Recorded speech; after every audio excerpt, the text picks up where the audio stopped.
Welcome to Luca is a Billionaire, where the only thing I invest in is your answers. You begin by confirming rights. This step saves hours later. Sign into YouTube Music, pick candidate tracks, and immediately open that track's music policy. Why?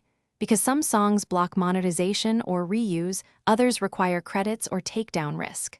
Once you know the policy, decide on a safe source, audio library for free use, buy a license for commercial use, or contact the rights holder.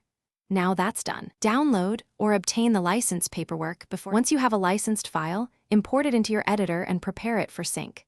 Trim to the parts you need and mark cue points where visuals change. This helps pacing.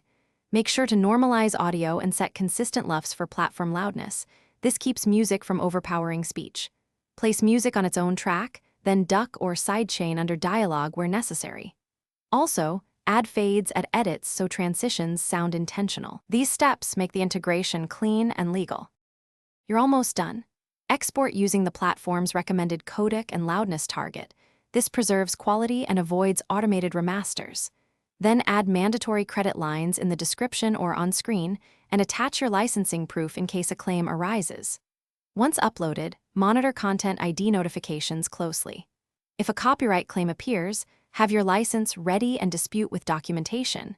If you lack one, mute or replace the track immediately. That single troubleshooting step usually resolves most problems.